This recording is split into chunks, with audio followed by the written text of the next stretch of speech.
Hello, my name is Mona. In this video, I will show you how to fix a blocked valve disc of the 807 dosing unit.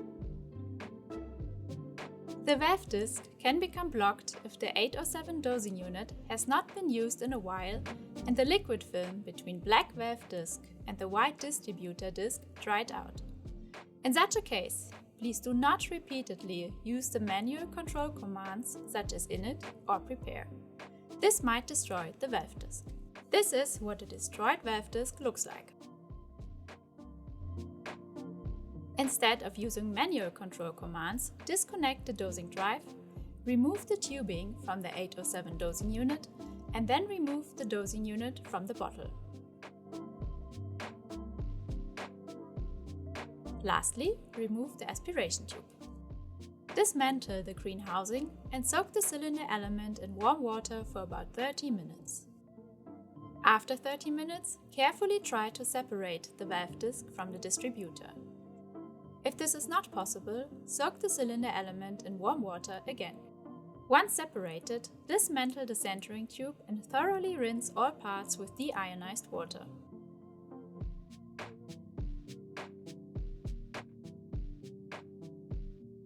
It is very important that neither the piston nor the bottom plate are separated from the glass cylinder, as otherwise these parts might become damaged and start leaking.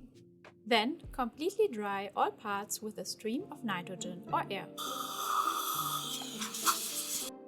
Afterwards, grease your 807 dosing unit. I show you how this is done in another video. Finally, assemble the 807 dosing unit. Mount the centering tube onto the cylinder bottom. Align the marking on the cylinder element with the marking of the distributor.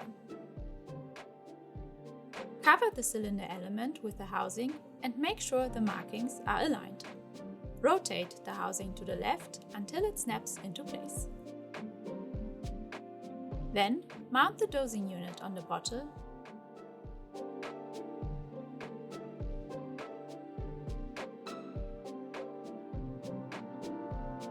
and connect the dosing drive. Afterwards, initialize it via manual control. To prevent a blocked valve disc in the future, we recommend the following. If the dosing unit will not be used for more than 2 days, rinse the dosing unit with deionized water, empty it, and then check if the black valve disc is still greased. Otherwise, grease it again. As a last tip, we strongly recommend always storing the 807 dosing unit in the exchange position, which means the piston is at the top of the cylinder and on port 2. Then you can easily disconnect the dosing drive if needed. With this procedure, you can unblock the valve disc of your 807 dosing unit. Thanks for watching.